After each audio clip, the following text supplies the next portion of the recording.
আসসালামু আলাইকুম। কি অবস্থা সবার? আশা করি আল্লাহর রহমতে তোমরা সবাই ভালো আছো। তো প্রজেক্ট এইস এর তরফ থেকে তোমাদের সবাইকে স্বাগত জানাচ্ছি। আমি রিফাত রিদওয়ান। আমি বর্তমানে ঢাকা বিশ্ববিদ্যালয়ে অর্থনীতি বিভাগে পড়ালেখা করতেছি।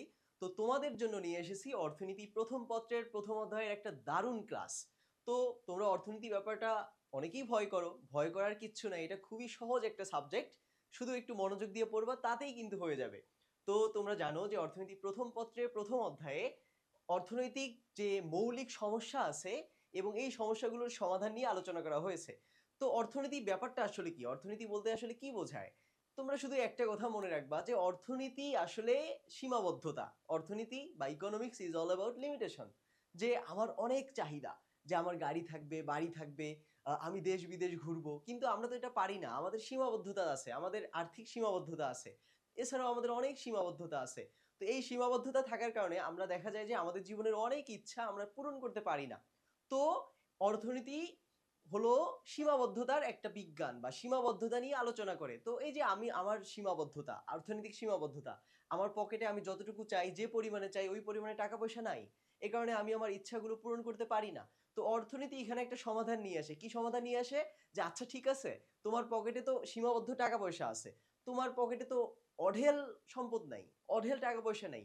তো তোমার যে পরিমাণ অর্থ আছে, তোমার পকেটে যে পরিমাণ টাকা আছে, এগুলোই তুমি কিভাবে অপটিমাম ইউজ করতে পারো এবং এগুলোর মাধ্যমেই কিভাবে তুমি তোমার ইউটিলাইজেশন বা তোমার উপযোগটা তুমি একেবারে সর্বোচ্চ করতে পারো, এই সমাধানটাই কিন্তু অর্থনীতি আমাদেরকে দেয়। তো দেখো, আমরা তাহলে মৌলিক যে অর্থনৈতিক সমস্যা আছে এবং এর সমাধান আছে এগুলো নিয়ে আমরা আরো ডিপলি আলোচনা শুরু করি। তো দেখো, অর্থনীতিবিদ এল রবিন্স উনি অর্থনীতির একটা সংজ্ঞা দিলেন। কি সংজ্ঞা দিলেন? দেখো, যে অর্থনীতি হচ্ছে এমন একটি বিজ্ঞান যা মানুষের অসীম অভাব ও বিকল্প ব্যবহারযোগ্য দুষ্প্রাপ্য সম্পদের মাঝে সম্পর্ক স্থাপনের মাধ্যমে মানবীয় আচরণকে বিশ্লেষণ করে। অনেক জটিল মনে হচ্ছে সংজ্ঞাটা, জটিল মনে হওয়ার কিচ্ছু নাই, এটা একেবারেই ইজি। তো দেখো, অধ্যাপক এল রবিন্স তার যে সংজ্ঞা আছে এই সংজ্ঞার মধ্যে উনি কয়েকটা ব্যাপার নিয়ে আলোচনা করেছেন। তো এগুলো সম্পর্কে আমরা জানার চেষ্টা করি। তো তার এই সংজ্ঞা থেকে যে তিনটা জিনিস আমরা জানতে পারি সেগুলো হলো অসীম অভাব, সীমিত বা দুষ্প্রাপ্য সম্পদ এবং সীমিত সম্পদের বিকল্প ব্যবহার। তো এই যে এই তিনটা ব্যাপার আমরা তার সংজ্ঞা থেকে, অর্থনীতির যে সংজ্ঞা সেটা থেকে জানতে পারি।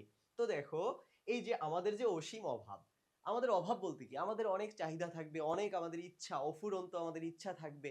তো আমাদের এই ইচ্ছা, স্বপ্ন, কামনা, বাসনা এগুলোর কোনো শেষ নাই। এজন্যই আমাদের এই স্বপ্নকে বা আমাদের যে অভাবকে এটাকে অসীম বলা হয়েছে। এরপর দেখো, সীমিত বা দুষ্প্রাপ্য সম্পদ।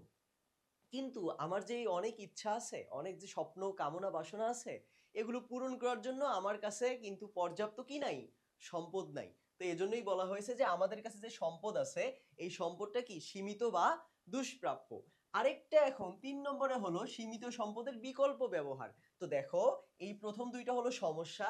তো এই সমস্যার সমাধান করার জন্য আমার যে সীমিত সম্পদ আছে এই সীমিত সম্পদের বিকল্প ব্যবহার আমরা করব। তো এভাবেই কিন্তু এই যে আমরা যে দুইটা সমস্যা প্রাথমিকভাবে দেখতে পাই, এই দুইটা সমস্যার সমাধান আমরা করতে পারি। তাহলে এখন আমরা অসীম অভাব, সীমিত বা দুষ্প্রাপ্য সম্পদ, সীমিত সম্পদের বিকল্প ব্যবহার এই সম্পর্কে আমরা আরো ডিপলি জানার চেষ্টা করি। দেখো, তো প্রথমেই দেখো, আমরা যদি অভাবের সংজ্ঞা চাই বা অভাব আসলে কি এ সম্পর্কে যদি আরো ডিপলি আমরা জানতে চাই, দেখো এখানে বলা হয়েছে যে মানুষের ক্রয় ক্ষমতার সাপেক্ষে, মানুষের কিসের সাপেক্ষে? ক্রয় ক্ষমতার সাপেক্ষে বিভিন্ন ধরনের প্রয়োজন মেটাতে পারে এরূপ দ্রব্য ও সেবা, এরূপ দ্রব্য ও সেবা পাওয়ার যে আকাঙ্ক্ষা বা ইচ্ছা তাকে অভাব বলে। কি বলা হয়েছে? যে আমার ক্রয় ক্ষমতার সাপেক্ষে বিভিন্ন প্রয়োজন মেটানোর জন্য দেখো, আমি একটা কাপড় পরে আছি, এটা প্রয়োজন না? এটা একটা প্রয়োজন। তারপর মনে করো এই যে আমি তোমাদের ক্লাস নিচ্ছি, কিসে নিচ্ছি? একটা বোর্ডে নিচ্ছি, তো এটাও আমার একটা প্রয়োজন। তারপর এই ক্লাসটা রেকর্ড হচ্ছে কিসে? একটা ক্যামেরায় রেকর্ড হচ্ছে, তো এই ক্যামেরাও একটা প্রয়োজন। তো দেখো, এই যে আমার বিভিন্ন প্রয়োজন আছে এবং এই প্রয়োজনগুলো দ্রব্যেরও হতে পারে, আবার সেবারও হতে পারে। সেবার প্রয়োজনটা কি রকম? মনে করো আমরা কি চিকিৎসা সেবা নেই, কি নেই? চিকিৎসা সেবা নেই, তাহলে চিকিৎসা একটা কি? সেবা।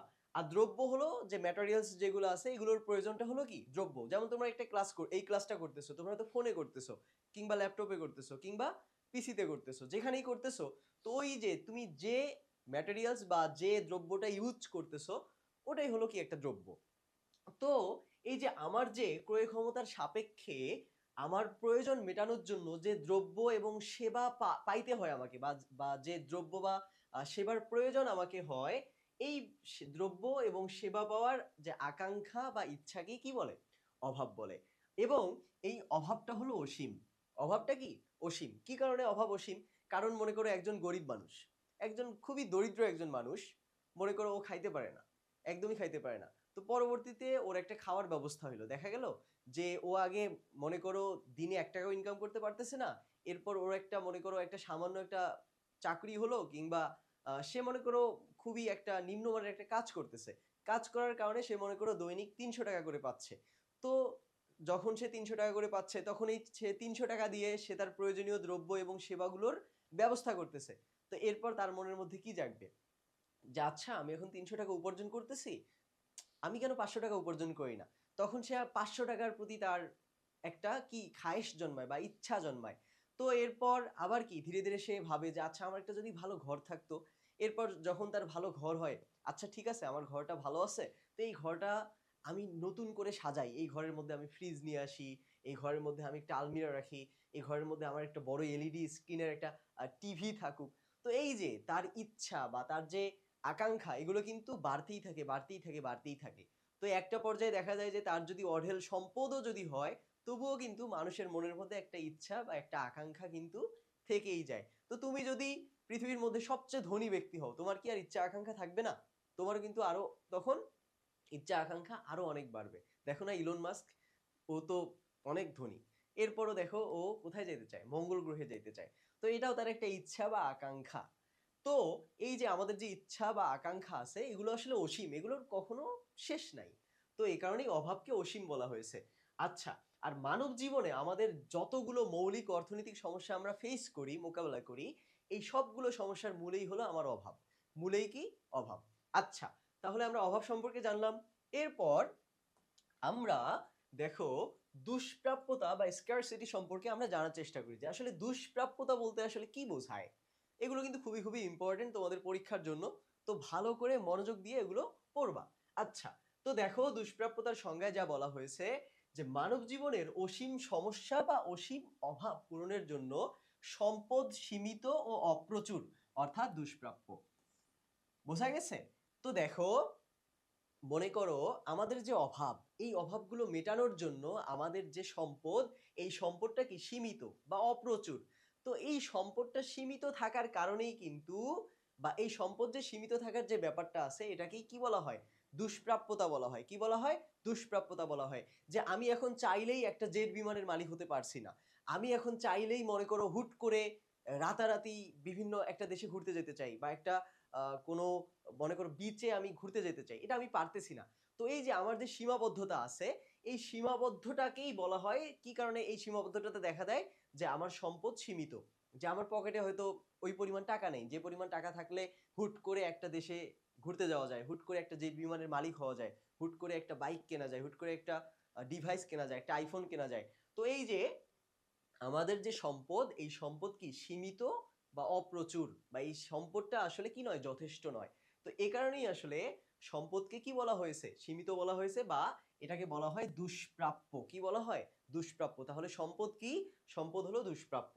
এবার দেখো, যে মানুষের অভাব পূরণের জন্য যে পরিমাণ সম্পদ প্রয়োজন, সে পরিমাণ সম্পদ আসলে প্রকৃতিতে সরবরাহ নেই।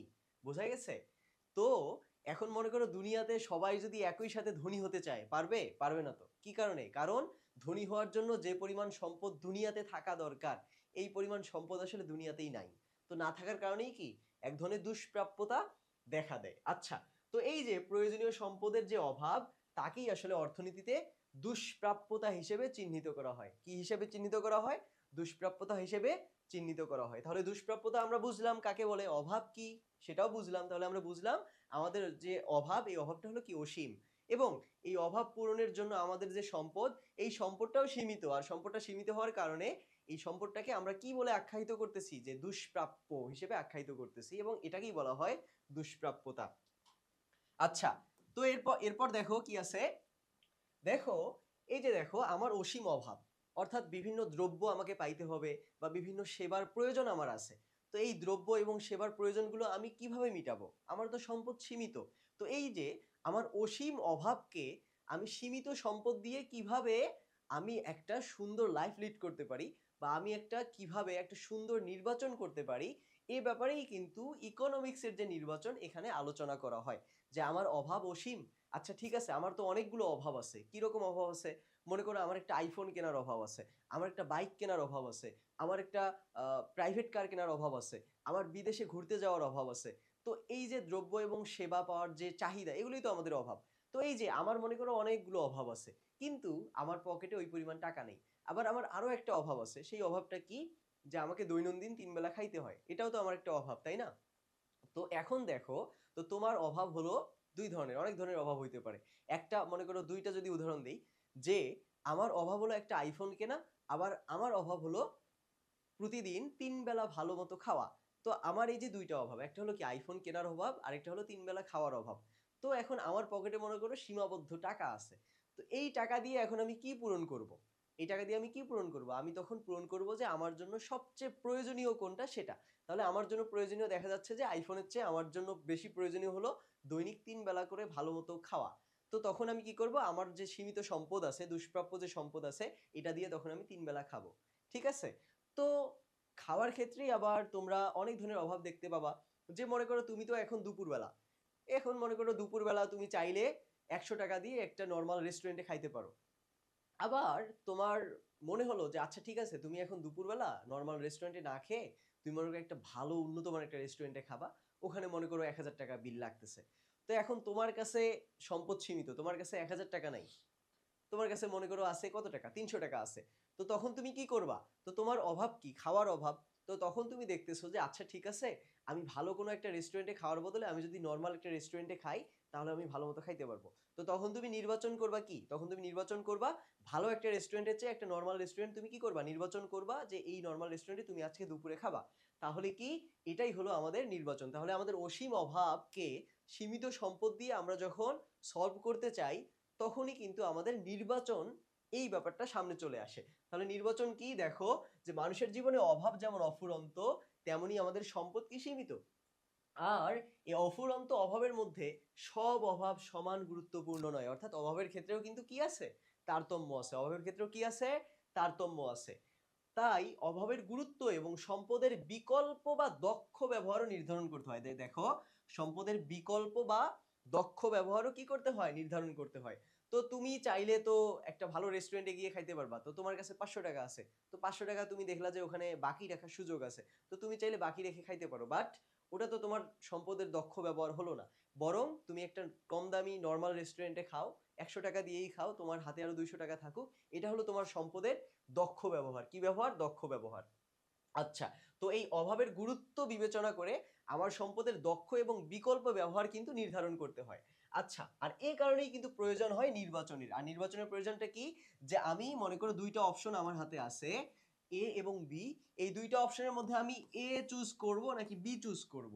তো দেখা গেল যে এ যদি আমি চুজ করি তাহলে আমার সম্পদের দক্ষ ব্যবহারটা নিশ্চিত হচ্ছে, যেখানে বি যদি আমি চুজ করি তাহলে আমার হচ্ছে না। তখন আমি চুজ করব কি? এ। তাহলে কি, এই যে আমার যে অভাবের গুরুত্ব, এই গুরুত্ব বিবেচনায় আমি সম্পদের কি বিকল্প বা দক্ষ ব্যবহার নির্ধারণ করব। আচ্ছা, তো এই কারণেই প্রয়োজন হয় নির্বাচনের। তো অধ্যাপক স্যামুয়েলসন তিনি একটা কথা বলছেন, যে অর্থনীতি হলো আসলে নির্বাচনের বিজ্ঞান। অর্থনীতি হলো কি? নির্বাচনের বিজ্ঞান। এটা খুবই দারুণ একটা কথা। সেটা হলো যে আমার অসীম অভাব, এই অভাব তো আমি অর্থনীতি দিয়ে আমি তো সলভ করতে পাবো না, এটা সম্ভব না। অভাব তো অসীম থাকবেই, স্বাভাবিক। অভাবকে সসীম করা কখনোই সম্ভব না, এটা ইকোনমিক্সও পারে না। তো আমার আবার কি, সম্পদটা হলো আমার সীমিত। তো এই সীমিত সম্পদকে তো আমি চাইলে অসীম করতে পারবো না। তো প্রথম যে দুইটা সমস্যা, আমার অসীম অভাব এবং দুষ্প্রাপ্যতা বা সীমিত সম্পদের যে দুইটা সমস্যা আছে, এই দুইটা সমস্যা আমি সলভ করতে পারতেছি না। তো তখন ইকোনমিক্স আসলো নির্বাচনের ব্যাপারটা নিয়ে, বা নির্বাচনের আলোচনা নিয়ে, যে আচ্ছা ঠিক আছে, যে তোমার অসীম অভাবকে তুমি তোমার সীমিত সম্পদ দিয়ে কিভাবে তুমি রিপ্লেস করতে পারো, বা কিভাবে তুমি হ্যাপি হতে পারো, সুখী হতে পারো। তো যেভাবে হতে পারো সেটা হলো তুমি কিসের মাধ্যমে? নির্বাচনের মাধ্যমে। আচ্ছা, তো এরপর দেখো, দেখো তো অর্থনীতিবিদ স্যামুয়েলসন উনি আরো একটা কথা বলছেন, যে প্রত্যেক যে অর্থনৈতিক সমাজের মৌলিক সমস্যা বা কেন্দ্রীয় সমস্যা হলো তিনটি। কতটি? তিনটি। অর্থাৎ আমরা দৈনন্দিন জীবনে অর্থনৈতিক কার্যাবলী সম্পাদন করার ক্ষেত্রে আমরা তিনটা সমস্যা সবচেয়ে বেশি মোকাবেলা করি। এই তিনটা সমস্যা কি কি জানো? তার প্রথমটা হলো কি এবং কতটুকু উৎপাদন করা হবে, কি এবং কতটুকু উৎপাদন করা হবে। যে মনে করো যে এখন তোমাদের গ্রামে, তো তোমাদের গ্রামে যারা কৃষক আছে এরা কি বেশি ধান উৎপাদন করবে নাকি পাট উৎপাদন করবে? এরা বেশি ধান উৎপাদন করবে নাকি গম উৎপাদন করবে? তো সবাই চাইলে তো একসাথেই তো ধান আবার গম একসাথে তো উৎপাদন করতে পারে না। কি কারণে? কারণ তোমাদের গ্রামের জমি হলো লিমিটেড, জমি সীমিত। তো এই সীমিত জমিতে তুমি চাইলে ধানও উৎপাদন করতে পারবা, কি করতে পারবা, পাটও উৎপাদন করতে পারবা। তো এখন এখানে সমস্যা হলো যে তুমি কি উৎপাদন করবা। তো এই কি এবং কতটুকু উৎপাদন করবা, তারপর আবার প্রশ্ন আসে যে আচ্ছা তুমি ধান কতটুকু উৎপাদন করবা আবার পাট কতটুকু উৎপাদন করবা, কারণ ধানেরও প্রয়োজন আছে আবার কি পাটেরও তো প্রয়োজন আছে। তাহলে এই অর্থনৈতিক যে মৌলিক সমস্যা আছে এর প্রথমটাই বলে যে কি এবং কতটুকু উৎপাদন করা হবে। এরপর দ্বিতীয় যে সমস্যা সেটা হলো কি উপায়ে উৎপাদন করা হবে, কি উপায়ে উৎপাদন করা হবে। তো উৎপাদন করার উপায় হলো দুইটা, একটা হলো আমি পুঁজি দিয়ে উৎপাদন করতে পারি, আরেকটা হলো আমি শ্রম দিয়ে উৎপাদন করতে পারি, কায়িক শ্রম দিয়ে আমি উৎপাদন করতে পারি। তো তুমি এখন চুজ করবা যে এই শ্রম নির্ভর তোমার উৎপাদন ব্যবস্থা হবে নাকি পুঁজি নির্ভর উৎপাদন ব্যবস্থা হবে। আচ্ছা, এরপর তৃতীয় যে সমস্যা সেটা হলো কার জন্য উৎপাদন করা হবে। তো তোমাদের সমাজে ধনী আছে গরিব আছে, বা আমাদের দেশের কথাই যদি চিন্তা করি যে আমাদের দেশে ধনীও আছে গরিব আছে, এখন ধনীর জন্য বেশি উৎপাদন করা হবে নাকি গরিবের জন্য বেশি উৎপাদন করা হবে। তো এটাও কিন্তু একটা অর্থনৈতিক সমস্যা। তো অর্থনীতিবিদ স্যামুয়েলসন তার মতে মৌলিক অর্থনৈতিক সমস্যা হলো এই তিনটা, কি এবং কতটুকু উৎপাদন করা হবে, তারপর কি উপায়ে উৎপাদন করা হবে এবং কার জন্য উৎপাদন করা হবে। তো এখন আমরা ইন ডিটেইলস এগুলো জানার চেষ্টা করি। এবার চলো আমরা আমাদের যে মৌলিক অর্থনৈতিক সমস্যা আছে এটির প্রথমটি নিয়ে আমরা আলোচনা করার চেষ্টা করি। তাহলে মৌলিক অর্থনৈতিক সমস্যার প্রথমটা কি, কি এবং কতটুকু উৎপাদন করা হবে। তো দেখো আমরা একটা এখন গ্রাফ অঙ্কন করি। দেখো, তো এটা হলো আমাদের লম্ব অক্ষ। তো লম্ব অক্ষে মনে করো ওয়াই এবং ভূমি অক্ষে দিলাম আমরা কি এক্স, এবং এক্স অক্ষে আমরা দিলাম পাট এবং ওয়াই অক্ষে আমরা দিলাম ধান। আচ্ছা, তো এরপর আমরা একটা পিপিসি অঙ্কন করি বা প্রোডাকশন পসিবিলিটি কার্ভ বা উৎপাদন সম্ভাবনা রেখা অঙ্কন করি। সেটা দেখতে কিরকম হয়, সেটা দেখতে হয় এরকম। তো এটাকে আমরা নাম দিই মনে করো এ বি। তাহলে আমরা একটা পিপিসি অঙ্কন করলাম বা প্রোডাকশন পসিবিলিটি কার্ভ অঙ্কন করলাম যেটি হলো এ বি। তাহলে এখানে এই গ্রাফে এ বি হলো আমাদের একটা প্রোডাকশন পসিবিলিটি কার্ভ বা উৎপাদন সম্ভাবনা রেখা। তো উৎপাদন সম্ভাবনা রেখা কি দেখায়, এটা দেখায় যে আমার যে সীমিত সম্পদ আছে এই সীমিত সম্পদের একদম প্রপার ইউটিলাইজেশন আসলে কোথায় হয়। তো দেখো আমরা চাইলে এই বিন্দুতে উৎপাদন করতে পারি, দেখো আমরা চাইলে এখানে উৎপাদন করতে পারি, এখানে উৎপাদন করতে পারি, আবার আমরা চাইলে এখানে উৎপাদন করতে, বা আমি যদি চাই এখানে আমি উৎপাদন করার ইচ্ছা পোষণ করতে পারি। তাহলে দেখো এই যে এই দুইটা বিন্দুতে উৎপাদন করা, আবার এই প্রোডাকশন পসিবিলিটি কার্ভের মধ্যে একটা বিন্দুতে উৎপাদন করা, আর এই প্রোডাকশন পসিবিলিটি কার্ভের বাহিরে একটা বিন্দুতে উৎপাদন করা দ্বারা আসলে কি বোঝায়। তো দেখো আমরা যখন প্রোডাকশন পসিবিলিটি কার্ভের ভিতরে যদি আমরা কোনো বিন্দুতে উৎপাদন করি, মনে করো আমরা যদি এই বিন্দুতে উৎপাদন করি, মনে করো এখানে এতটুকু পরিমাণ যে y1 এবং x1 পরিমাণ যদি আমরা উৎপাদন করি, আর এই বিন্দুতে যদি আমরা উৎপাদন করি, মনে করো বিন্দুটার নাম হলো f বিন্দু, এবং যে বিন্দুটা হলো আমাদের যে পিপিসি, এই পিপিসির চেয়ে অনেক নিচে, তাহলে এটা বোঝায় যে আমার আসলে যোগ্যতা ছিল, আমার দক্ষতা ছিল যে আমি এই বিন্দুতে উৎপাদন করতে পারি, অর্থাৎ আমি আরো চাইলে বেশি উৎপাদন করতে পারি, কিন্তু আমি বেশি উৎপাদন না করে আমি কম উৎপাদন করতেছি, যদিও আমার কাছে সম্পদ আছে। তো আমার কাছে যে সম্পদ আছে এই সম্পদের চেয়ে আমি যদি কম উৎপাদন করি তাহলে সেটা বোঝায় যে আমি আমার সম্পদের অদক্ষ ব্যবহার করতেছি। তো এই পিপিসি কার্ভের ভিতরের কোনো বিন্দুতে যদি আমরা উৎপাদন করি তাহলে সেটা হবে আমাদের যে সম্পদ আছে আমাদের কাছে এই সম্পদের আমার অদক্ষ ব্যবহার হচ্ছে। তো এখন যদি আমি এই পিপিসি কার্ভের মধ্যে এই বিন্দু অসংখ্য বিন্দুতে আমি চাইলে উৎপাদন করতে পারি, কিন্তু এর বাহিরে যদি আমি অন্য কোনো বিন্দুতে, মনে করি এটা একটা জি বিন্দু, এই জি বিন্দুতে যদি আমি উৎপাদন করতে চাই সেটা আমি পারবো কিনা, না সেটা আমি পারবো না। কি কারণে? কারণ আমরা জানি যে আমাদের সম্পদ কি দুষ্প্রাপ্য, আমার সম্পদ সীমিত। আর আমার সম্পদ সীমিত হওয়ার কারণে আমি শুধু এই রেখা, এই যে পিপিসি যে রেখা আছে এই রেখার যে কোনো বিন্দুতে উৎপাদন করতে পারি, কিন্তু এই রেখার বাহিরে কোনো বিন্দুতে এটা মানে যত বিন্দু আছে এই বিন্দুতে আমি উৎপাদন করতে পারবো না। কি কারণে পারবো না? কারণ আমার সম্পদ হলো সীমিত। আচ্ছা, তাহলে আমরা ইনিশিয়ালি পিপিসি সম্পর্কে এতটুকু জানলাম, পিপিসি সম্পর্কে আমরা আরো বিস্তারিত জানবো। তো দেখো, তাহলে আমরা এবার শুরু করি আমাদের যে মৌলিক অর্থনৈতিক সমস্যা আছে এটার প্রথমটি নিয়ে। তো দেখো এই যে আমাদের যে পিপিসি, তো আমরা জানলাম আমাদের এই পিপিসির মধ্যে যে বিন্দুগুলো আছে এই বিন্দুগুলোর যে কোনো একটাতে আমাকে কি করতে হবে, উৎপাদন করতে হবে। তো আমরা এই মনে করো এ বি, তাহলে আমাদের এই এ বি যে পিপিসি এর মধ্যেই আমরা কি করতে পারবো, উৎপাদন করতে পারবো। এবং ওয়াই অক্ষে আমাদের আছে ধান এবং এক্স অক্ষে আমাদের আছে কি, পাট। তো আমরা চিন্তা ভাবনা করলাম যে আমরা এই যে এই বিন্দু, এই বিন্দুতে আমরা উৎপাদন করব, তাহলে দেখি কি হয়। তো এই বিন্দুতে আমরা যদি উৎপাদন করি, তো এই বিন্দুর আমরা একটা নাম দিই, যে এই বিন্দুর নাম হলো মনে করো সি বিন্দু। তো আমি যদি সি বিন্দুতে উৎপাদন করি, তো এদিকে আমরা লম্ব এবং ভূমি বরাবর আমরা যদি রেখা অঙ্কন করি, তাহলে মনে করো এখানে আমাদের y1 পরিমাণ ধান উৎপাদন হয় এবং x1 পরিমাণ ধান উৎপাদন হয়। তাহলে আমি দেখতেছি আমি যদি সি বিন্দুতে, পিপিসি কার্ভের উপরে আমি যদি সি বিন্দুতে উৎপাদন করি, তাহলে আমার দেখো ধান উৎপাদন বেশি হচ্ছে, অপরদিকে পাট উৎপাদন কম হচ্ছে। ধান উৎপাদন বেশি হচ্ছে, পাট উৎপাদন কম হচ্ছে। তো এখন দেখো কি এবং কতটুকু উৎপাদন করা হবে। তো আমি তো চাইলে এই এ যে বিন্দু আছে এই বিন্দুতে উৎপাদন করতে পারতাম। তো আমি যদি এই বিন্দুতে উৎপাদন করি, তাহলে আমার কাছে যে সম্পদ আছে সেই সম্পদ পুরোটুকু ব্যবহার করে আমি শুধু ধানই উৎপাদন করতে পারবো, পক্ষান্তরে আমি পাট একটু উৎপাদন করতে পারবো না। আবার অপরদিকে আমি যদি বি বিন্দুতে উৎপাদন করি, তাহলে আমি আমার পুরোটুকুই পুরো সম্পদ দিয়ে আমি পাট উৎপাদন করব, কিন্তু তখন আমি আর ধান উৎপাদন করতে পারবো না। অপরদিকে আমি যদি এখন সি বিন্দুতে উৎপাদন করি, তাহলে দেখা যাচ্ছে যে এখানে y1 পরিমাণ ধান উৎপাদন হচ্ছে এবং x1 পরিমাণ পাট উৎপাদন হচ্ছে। এবং এখানে আমরা দেখতেছি যে ধানের উৎপাদন বেশি হচ্ছে, পক্ষান্তরে পাটের উৎপাদন কম হচ্ছে। তো যদি তুমি দেখো যে কোনো একটা দেশের অর্থনীতিতে ধানের চাহিদা বেশি বা ধানের প্রয়োজন বেশি, দেখা যায় যে ওখানে মানুষ বেশি, তো মানুষ, তো ধান থেকে চাল হবে, রুটি হবে। তো মানুষের আসলে ধানের প্রয়োজন যদি বেশি হয়, তাহলে ওই অঞ্চলে ধান বেশি উৎপাদন করবে, পক্ষান্তরে পাট উৎপাদন কম করবে। তো আমরা এখন সি বিন্দুতে দেখলাম। তো এই পিপিসির তো অসংখ্য বিন্দু আছে এবং যে কোনো বিন্দুতে আমি উৎপাদন করতে পারি। তো আমি এখন ভাবলাম যে আমি পিপিসির এই বিন্দুতে আমি উৎপাদন করব। তো এই বিন্দুর নাম আমি দিলাম ডি। তো আমি যদি ডি বিন্দুতে উৎপাদন করি, তাহলে দেখো আমি y2 পরিমাণ ধান উৎপাদন করতে পারতেছি, পক্ষান্তরে আমি x2 পরিমাণ পাট উৎপাদন করতে পারতেছি। অর্থাৎ এই y2 বিন্দুতে উৎপাদন করলে আমার ধানের উৎপাদন কম হচ্ছে, পক্ষান্তরে পাটের উৎপাদন কম হচ্ছে। তো এখন তুমি একটা দেশের অর্থনীতি বিবেচনা করে আসলে দেখবা যে ওই দেশের অর্থনীতিতে ধানের প্রয়োজন বেশি নাকি পাটের প্রয়োজন বেশি। যদি দেখা যায় যে ওই দেশের অর্থনীতিতে শুধু ধানের প্রয়োজন আছে, পাটের কোনো প্রয়োজনই নাই, একটুও প্রয়োজনও নাই, তাহলে আমরা এই বিন্দুতে উৎপাদন করব। আমার যে সম্পদ আছে এই সম্পদটা পুরোপুরি আমি ব্যবহার করব ধান উৎপাদন করার ক্ষেত্রে।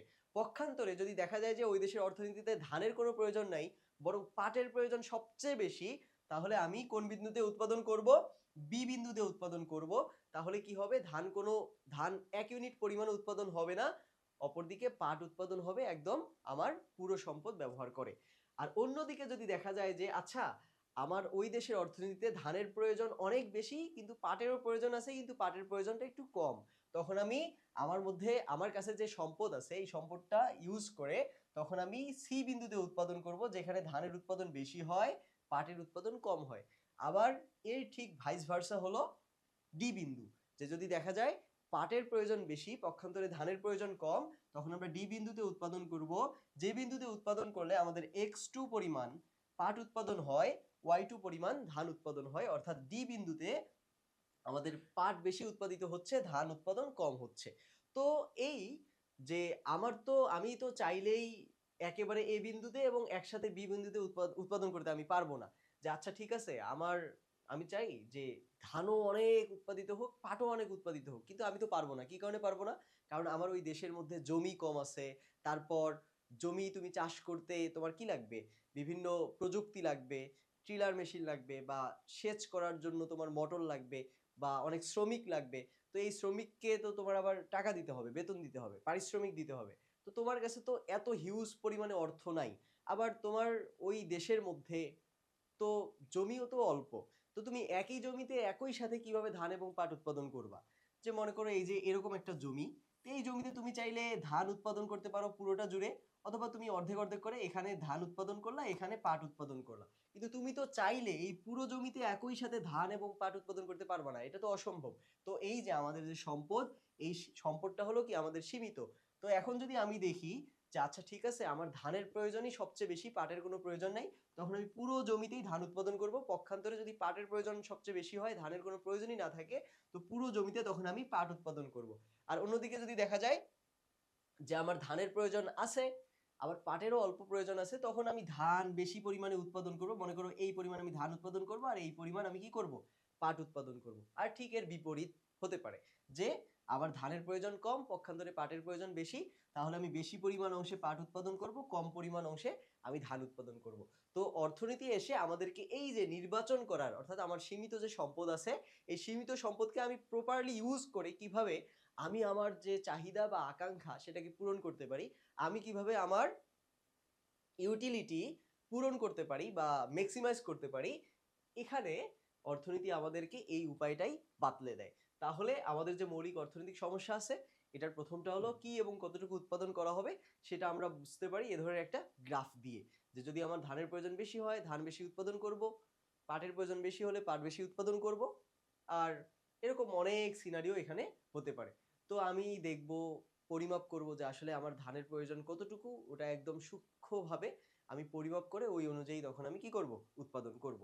আচ্ছা, এরপর আমরা আমাদের দ্বিতীয় যে মৌলিক অর্থনৈতিক সমস্যা আছে সেটাতে যাই। সেটি কি, যে কি উপায়ে উৎপাদন করা হবে। এবং আমরা জানি যে আমাদের উৎপাদন কৌশল বা কোনো একটা দেশের উৎপাদন কৌশল দুই রকমের হতে পারে। একটা হলো শ্রম নিবিড় এবং আরেকটা হলো কি, আরেকটা হলো পুঁজি নিবিড়। একটা শ্রম নিবিড়, আরেকটা কি, পুঁজি নিবিড়। যে আমি আসলে শ্রম দিয়ে বেশি উৎপাদন করব নাকি পুঁজি দিয়ে বেশি উৎপাদন করব। তো এখানে আমরা দুইটা দেশের সিনারিও আমরা এখানে কল্পনা করতে পারি। মনে করো বাংলাদেশের সিনারিও কল্পনা করতে পারি, আবার মনে করো ইউএস এর সিনারিও আমরা কল্পনা করতে পারি। তো এখন দেখো, বাংলাদেশে কি প্রযুক্তি বেশি সস্তা নাকি শ্রমিক বেশি সস্তা? বাংলাদেশে সস্তা হলো শ্রমিক, তাহলে বাংলাদেশের উৎপাদন ব্যবস্থা কি হবে, শ্রম নিবিড় হবে। কি নিবিড় হবে, শ্রম নিবিড়। পক্ষান্তরে তুমি যদি আমেরিকায় যাও, ওখানে দেখবে যে শ্রমিকের দাম বেশি, প্রযুক্তির দাম কম। তাহলে ইউএসএ তে যদি তুমি উৎপাদন করো, তাহলে ইউএস এর যে উৎপাদন ব্যবস্থা সেটা হবে কি নিবিড়, পুঁজি নিবিড়। অর্থাৎ ওরা বেশি পুঁজি দেখা যাচ্ছে পুঁজি প্রয়োগ করতেছে, বেশি এই পুঁজি দিয়ে তারা প্রযুক্তি কিনে এই প্রযুক্তিগুলো দিয়ে তারা উৎপাদন করতেছে।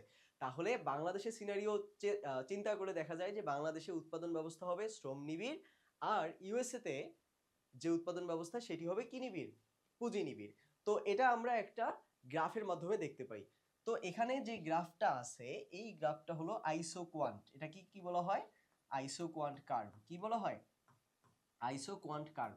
তো এখন মনে করো আমরা যখন এর আগের যে সমস্যাটা পড়েছি, তো ওখানে যদি আমরা একটা পিপিসি দেখি, তো এই পিপিসির ঠিক উল্টো রূপ হলো এই আইসোকোয়ান্ট কার্ভ।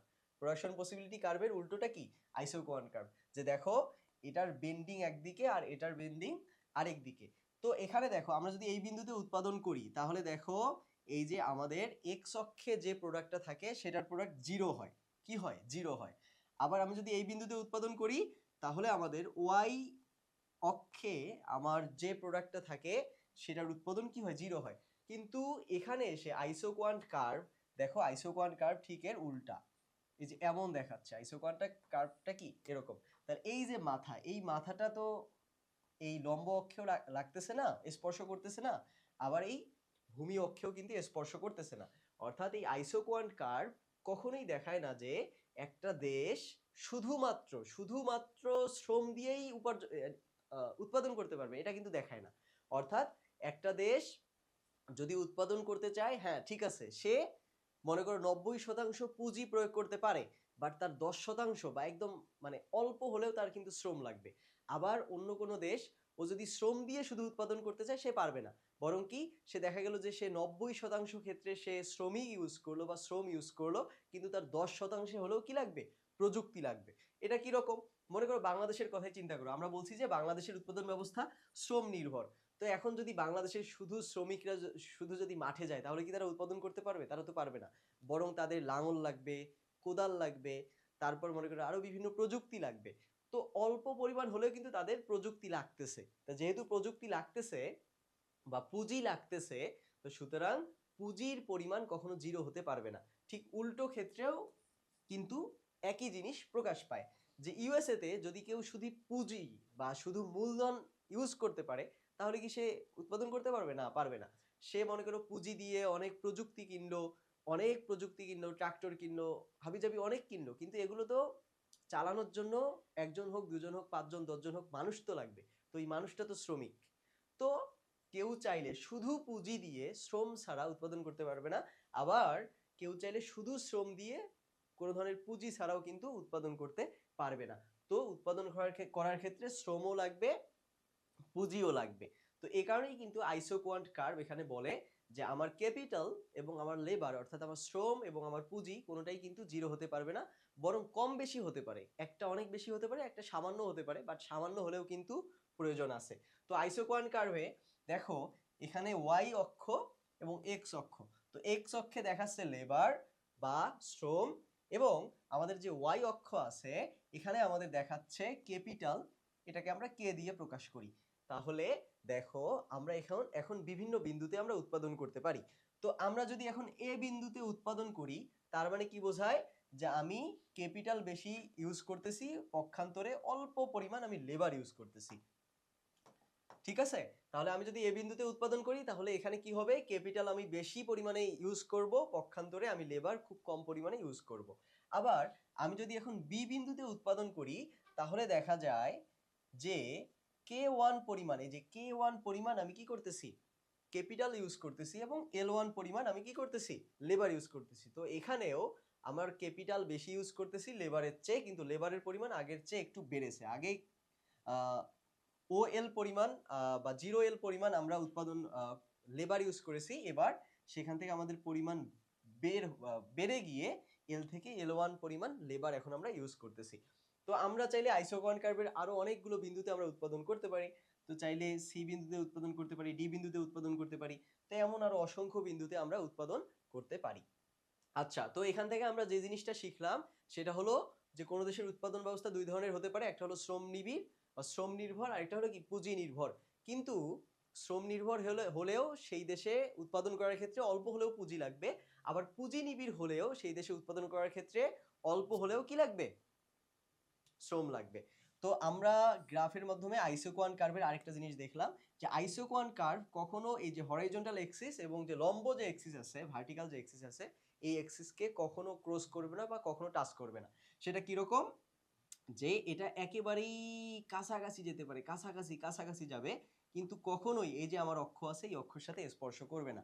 আবার ঠিক এটা এরকম কাছাকাছি আসতেই পারে, অনেক কাছাকাছি আসতে পারে, কিন্তু এটা কখনোই স্পর্শ করবে না। স্পর্শ করা বলতে কি, যে এইটা এসে এই যে ক্রস করলো, এখানে ইন্টারসেক্ট করলো, এরকম করবে না, বরং এটা অল্প হলেও তার উপর দিয়ে যাবে। মানে আমার কি, মানে আমার অল্প হলেও শ্রম লাগবে, অল্প হলেও পুঁজি লাগবে।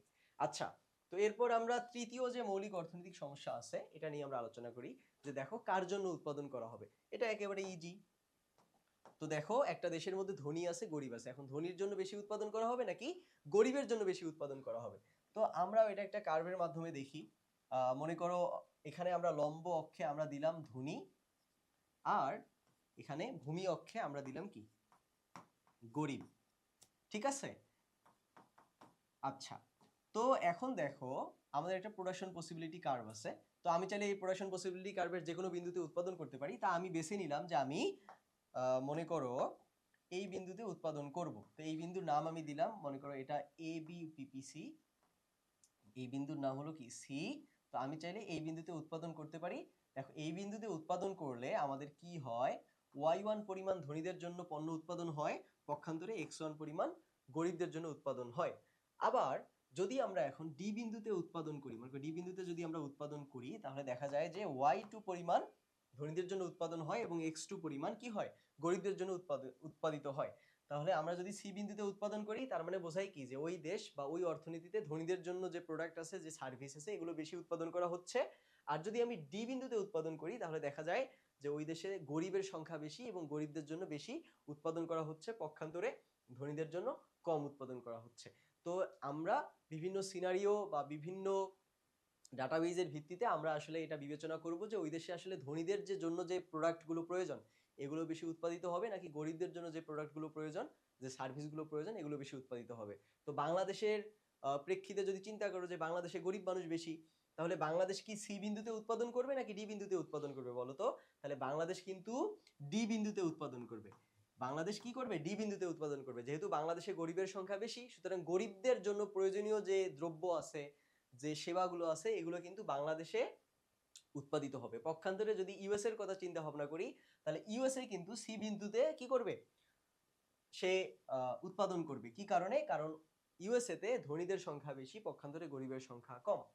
আচ্ছা, তো একটা দেশে ধনীর সংখ্যা বেশি না গরিবের সংখ্যা বেশি, এটার প্রেক্ষিতে বা এই রেশিও বিবেচনা করে আমি কিন্তু আমার উৎপাদনটা, আমি কোথায় উৎপাদন করব না করব, এটা আমি কি করব? নির্বাচন করব। তো আমরা অভাব সম্পর্কে জানলাম, দুষ্প্রাপ্যতা সম্পর্কে জানলাম, নির্বাচন সম্পর্কে জানলাম এবং মৌলিক যে অর্থনৈতিক সমস্যা আছে তিনটা, এই তিনটা সম্পর্কে আমরা জানলাম। এগুলো খুবই খুবই গুরুত্বপূর্ণ। তোমরা ভালো করে পড়বা, খুবই ভালো করে পড়বা।